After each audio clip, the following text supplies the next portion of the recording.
اکثر ہمارے ہاں ایک غلط فہمی رہتی ہے کہ کسی کا بھی انتقال ہو جائے نا تو ہمیں سمجھ نہیں آتا کہ یہ عام موت ہے یا یہ شہید کی موت ہے۔ تو اسلام نے جس کو شہید کہا گیا ہے نا، جو آدمی ان چیزوں کے اندر جو ہے نا دنیا سے جائے گا تو اس کو اسلام نے شہید کا درجہ دیا ہے۔ سب سے پہلے تو اس بندے کو، اس انسان کو، اس مومن کو شہید کہا گیا ہے جو اللہ کے راستے میں جہاد کرتے ہوئے لڑتا ہوا میدان جو ہے نا جہاد میں شہید ہو جائے تو اس کو شہید کہا گیا ہے۔ پیٹ کی بیماری میں اگر کوئی مبتلا ہے اور اس پیٹ کی بیماری میں اس کا پانی، جیسے انسان کے اندر پانی کی کمی ہو جاتی ہے اور پیٹ کی بیماری میں جو ہے نا اس کو لوز موشن اور اس کو جو ہے نا اس طرح کی بیماریاں ہو جاتی ہیں اور پانی کی کمی سے اس کا انتقال ہو جاتا ہے تو اس کا درجہ بھی شہید کا ہے۔ آج کل سیلاب کا موسم ہے، پانی کے اندر ڈوب کر جس میں انسان کو پتہ نہ چلے اور وہ اچانک پانی میں ڈوب جائے، اس کے بس میں نہ ہو، وہ نکلنے کا کوئی راستہ نہ مل پائے، وہ پوری زور لگائے نکلنے کے لیکن وہ بے اختیار پانی میں ڈوب جائے تو اس کو بھی شہید کا درجہ ہے۔ دیوار یا چھت کے نیچے دب کر مر جانے والا بھی شہید ہے، یعنی اکثر گھروں کی چھتیں گر جاتی ہیں، دیواریں گر جاتی ہیں زلزلوں کے دنوں میں۔ طاعون کی بیماری میں یعنی اس کو بھی شہید کا درجہ دیا گیا ہے۔ نمونیا کے اندر جو بیماری آتی ہے، نمونیا میں بچے فوت ہو جاتے ہیں، بڑے بھی ہو جاتے ہیں، جب تو سردیوں کے موسم میں اکثر نمونیا ہو جاتا ہے تو یہ بھی شہید ہے۔ جو انسان جل کر مرے گا اس کو بھی شہید کا درجہ کیا گیا ہے۔ جو عورت حالت حمل میں دنیا سے چلی جائے اور اس کو عورت کو بھی شہید کا درجہ ہے۔ کوئی عورت اگر کنواری مر جائے اور وہ پاک دامن ہو تو اس عورت کو بھی شہید کا درجہ ہے۔ جو عورت حاملہ ہونے کے بعد سے بچے کی پیدائش تک یا بچے کا دودھ چھڑانے تک مر جائے، یعنی جب تک بچہ دودھ نہیں چھوڑتا، حاملہ ہونے سے لے کر بچے کے دودھ چھڑانے تک اگر اس کا اس عرصے کے دوران میں اس کا انتقال ہو جائے تو اس عورت کو بھی اللہ رب العزت نے شہید کا درجہ دیا ہے۔ حالت سفر میں اگر انسان کی موت آ جائے تو اس کو بھی شہید کا درجہ ہے، اور جہاد کے سفر میں اگر وہ سواری سے گر جائے اس کو بھی شہید کا درجہ ہے۔ اگر کوئی آدمی گہرے گڑھے میں گر جائے، اس کو پتہ نہ چلے کہ آگے کھڈا ہے، گڑھا ہے، اور اس میں گرنے سے اس کی موت ہو جائے تو اس کو بھی شہید کا درجہ ہے۔ کوئی آدمی جنگل میں سفر کر رہا ہے، وہاں پر کسی جنگلی جانور نے، شیر وغیرہ نے، کسی جنگلی جانور نے اس کے اوپر حملہ کر کے اس کو جان سے مار دیا تو اس کو بھی شہید کا درجہ ہے۔ اپنے مال اور اپنے اہل و عیال اور اپنے دین اور اپنے رشتہ داروں کی حفاظت کرتے ہوئے کسی کے ساتھ جو ہے نا وہ اس کا جو ہے نا کوئی اس کو جان سے مار دے تو اس کو درجہ بھی شہید کا ہے۔ دوران جہاد اپنی موت مر جانے والا بھی شہید ہے، یعنی دشمن نے، کافر نے نہیں مارا لیکن جہاد کے اندر ہے اور اس کو اپنی کوئی طبعی موت آ گئی ہے لیکن جہاد کے میدان کے اندر آئی ہے تو اس کو بھی درجہ شہید کا ملے گا۔ جس آدمی کا شہادت کا شوق ہو، خلوص تمنا ہو، اس کے لیے دعائیں کرتا ہو اور اس کے لیے جو ہے نا اندر جذبہ رکھتا ہو تو اور اس کی لیکن موت اس کی گھر میں آ جائے تو اللہ نے اس کو بھی شہید کا درجہ دیا ہے۔ کوئی ایسا شخص جس کو وقت کے حاکم نے، جو ظالم حاکم ہو اور اس کے اوپر وہ تشدد کرے اور ناحق اس کو قید میں ڈال دے اور وہ قید کے اندر ہی فوت ہو جائے تو اس کو بھی اللہ رب العزت نے شہید کا درجہ دیا ہے۔ کوئی ایسا شخص جو اللہ کی توحید کی، وحدانیت کی گواہی دے اور اس کے لیے اس کے اوپر جو ہے نا کوئی جو ہے نا اس کو جان سے مار دے اور وہ اللہ کی گواہی دیتے ہوئے جو ہے نا دنیا سے چلا جائے، اس کو بھی شہید کا درجہ ہے۔ کوئی آدمی بخار میں مبتلا ہے اور بخار اتنا شدید ہو جائے کہ اس کی جان نکل جائے تو اس کو بھی اسلام نے شہید کا درجہ دیا ہے۔ کوئی شخص ظالم حاکم کے سامنے کھڑا ہو کر کوئی اچھا اور نیک کام کرنے کا حکم دے اور برے کام کرنے سے منع کرے، حق بات کو جو ہے نا اس کی آواز کو بلند کرے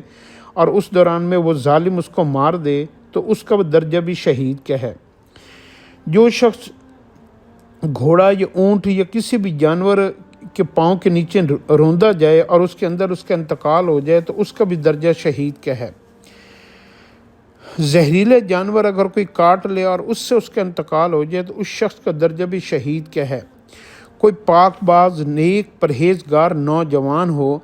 اور وہ کنوارا ہو اور اس نے کسی عورت کے ساتھ اس کو عشق ہو جائے، لیکن اس نے اس عورت کو بھی رسوا نہیں کیا اور اس کو ظاہر بھی نہیں کیا، اور اس کے اندر رہ کر جو ہے نا اس نے اپنے آپ کو قابو میں رکھا اور اس حال میں اس کا انتقال ہو گیا، تو اس کا درجہ بھی شہید کا ہے۔ کوئی شخص اگر کسی دریا میں یا کسی جگہ کے اوپر کشتی میں بیٹھا اور اس دوران سفر میں اس کو کوئی وومٹ آئی، الٹی آئی، اور اس وومٹ آنے سے، قے آنے سے اگر اس کا انتقال ہو جاتا ہے تو اس کا درجہ بھی شہید کا ہے۔ کوئی ایسی عورت جس کے خامد نے 2 یا 3 یا 4 شادیاں کی ہوں اور اس کی سوکن کی موجودگی میں اس نے اپنے خامد کے ساتھ نباہ کیا ہو اور اس کے نے اپنی ساری سوکنوں کو صبر و تحمل سے برداشت کیا ہو، اور اس دوران اس عورت کا انتقال ہو جائے تو اس کا درجہ بھی شہید کا ہے۔ جو شخص اشراق اور چاش کی نماز کا اہتمام کرے اور وہ مہینے میں ہر مہینے 3 روزے رکھے، اور جو 15 16 یہ جو چاند کے روزے ہوتے ہیں، اور اس دوران میں جو ہے نا وہ فرض نمازوں کو نہ چھوڑے، تو اللہ رب العزت نے اس کا بھی درجہ، اگر اس کا انتقال ہو جائے تو اس کا درجہ بھی شہید کے درجے میں لکھا ہوا ہے۔ جب امت میں بد اعتقادی پھیل جائے، عقیدے غلط ہو جائیں، لوگ گمراہ ہو جائیں، اس وقت وہ سنت کو، حضور صلی اللہ علیہ وسلم کے طریقے کو مضبوطی سے پکڑ لے اور اس دوران اس کا انتقال ہو جائے تو اس کا درجہ بھی شہید کا ہے۔ کوئی ایسا طالب علم جو دین کا علم حاصل کر رہا ہے اور اس دوران میں اس کا انتقال ہو جائے تو اس کا درجہ بھی شہید کا ہے۔ جس شخص نے اپنی زندگی کو لوگوں کی مہمانداری میں، خاطر تواضع میں، یعنی مہمان نواز ہے، لوگوں کو کھانا کھلانے والا ہے، لوگوں کی خدمت کرنے والا ہے، اور اس کا انتقال ہو جائے تو اس کا درجہ بھی شہید میں ہے۔ جو شخص میدان کارزار میں زخمی ہو کر فوراً نہ مرے بلکہ اتنی دیر زندہ رہے کہ دنیا کی کسی چیز سے فائدہ اٹھائے، اور لیکن وہ زخمی حالت میں رہے، یعنی اس کے زخم بھرے نہ ہوں، تو وہ بھی اس کا درجہ بھی شہید میں آئے گا۔ کوئی ایسا شخص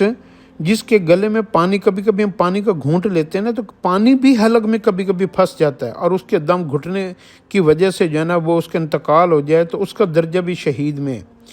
جو شخص مسلمانوں کے لیے قلت، جب یہ قحط پڑ جاتا ہے نا، اس قحط کے اندر وہ غلہ فراہم کرے اور جو ہے نا وہ لوگوں کے لیے اپنے اناج اور اپنے گوداموں کو کھول دے، اور اس دوران اس کا انتقال ہو جائے تو وہ بھی شہید میں آئے گا۔ جو شخص اپنے اہل و عیال اور اپنے ملازموں کے لیے کمائے اور وہ اپنے اہل و عیال کے لیے حلال روزی کا انتظام کرتے کرتے وہ جو ہے نا وہ دنیا سے چلا جائے تو اللہ رب العزت نے اس کو بھی شہید کا ثواب دیا ہے۔ جو مسلمان اپنے مرض میں حضرت یونس علیہ السلام کی دعا، یعنی مسلمان بیمار ہے اور اس نے بیماری میں یونس علیہ السلام والی دعا، لا الہ الا انت سبحانک انی کنت من الظالمین، اس دعا کا اہتمام کیا ہے، تو اگر اس کا انتقال ہو جاتا ہے تو اس کا درجہ بھی شہید میں ہی لکھا جائے گا۔ سچا امانت دار جو تاجر ہے نا، اگر جب وہ انتقال کر جائے گا اور اس نے کسی کو دھوکہ نہ دیا ہوگا تو اللہ رب العزت اس کو بھی شہداء کے ساتھ کھڑا کریں گے۔ جو شخص شب جمعہ کی رات کو دنیا سے چلا جاتا ہے تو اس کو بھی اللہ رب العزت نے شہید کا درجہ دیا ہے۔ جو مسلمان بلا اجرت، بغیر کسی پیسے لیے، صرف اللہ کی رضا کے لیے مسجد میں اذان دیتا ہو، مؤذن بنے، اور وہ جو ہے نا اس کا انتقال ہو جائے تو اللہ رب العزت نے اس کا درجہ بھی شہید میں لکھا ہے۔ آپ صلی اللہ علیہ وسلم نے فرمایا، جو شخص مجھ پر 1 مرتبہ درود بھیجتا ہے اللہ رب العزت اس پر 10 بار رحمت نازل کرتا ہے، اور جو شخص مجھ پر 10 دفعہ درود بھیجتا ہے اللہ رب العزت اس پر 100 مرتبہ اپنی رحمت نازل فرماتے ہیں، اور جو شخص مجھ پر 100 مرتبہ درود بھیجتا ہے اللہ تعالیٰ اس کی دونوں آنکھوں کے درمیان برات یعنی نفاق، آگ سے نجات لکھ دیتے ہیں اور اس کو شہیدوں میں شمار کرتے ہیں۔ جو شخص صبح اور شام 3 مرتبہ اعوذ باللہ السمیع العلیم من الشیطان الرجیم پڑھ کر پھر سورۃ حشر کے آخری 3 آیتیں هو اللہ الذی ولی، تو وہ روزانہ پڑھنے کا اہتمام کرتا ہے، اگر اس کا اس دن انتقال ہو جائے تو وہ بھی شہید میں شمار کیا جائے گا۔ جو شخص مرگی کے دورے میں دنیا سے چلا جاتا ہے وہ بھی شہید ہے، اور جو شخص حج اور عمرے کے درمیان میں جو ہے نا دنیا سے رخصت ہو جاتا ہے وہ بھی شہید ہے۔ جو شخص باوضو مرتا ہے وہ بھی شہید ہے، اور جو شخص رمضان کے مہینے میں بیت المقدس مکہ یا مدینے میں انتقال کرتا ہے وہ بھی شہید ہے۔ جو شخص کسی آفت اور بلا میں مبتلا ہو اور اس آفت اور بلا پر وہ صبر کا دامن نہ چھوڑے تو اس کو بھی شہید کا درجہ دیا جائے گا۔ اور جو شخص صبح و شام قرآن پاک کی ایک آیت ہے لہو مقالید السماوات والارض پڑھے وہ بھی شہید ہے۔ جو شخص 90 سال کی عمر کو پہنچ جائے پھر اس کا انتقال ہو تو اللہ رب العزت اس کو بھی شہید کے درجے میں دیتے ہیں، کیونکہ اس نے بڑھاپے کی سختی دیکھی ہوتی ہے۔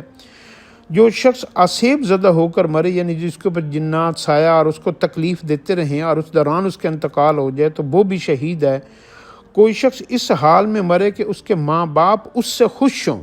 ماں باپ کی خدمت کا یہ درجہ دیا گیا ہے، تو اللہ رب العزت اس کو بھی شہید کا درجہ عطا فرماتے ہیں۔ نیک بخت بیوی کوئی بھی ایسی عورت جو بڑی نیک بھی ہو، یعنی نماز کی روزے کی بھی پابند ہو اور اس کا خامد اس سے راضی ہو، تو وہ نیک بھی ہو، تو اس کو بھی جو ہے اگر اس کا انتقال ہو جاتا ہے تو وہ بھی شہیدوں میں جو ہے نا کھڑی ہوگی کل قیامت والے دن۔ اسی طریقے سے کوئی عادل حاکم بادشاہ ہے یا قاضی ہے یعنی جج ہے اور وہ انصاف کے مطابق فیصلے کرتا ہے تو اس کو بھی شہید کا درجہ ملتا ہے اگر وہ انتقال کر جائے۔ جو مسلمان کسی کمزور مسلمان کے ساتھ بھلائی کا معاملہ کرتا ہے وہ بھی شہید میں شمار ہوتا ہے۔ تو یہ سارے درجے شہید کے ہیں، تو اللہ رب العزت ہمیں بھی ان لوگوں میں شامل فرمائے۔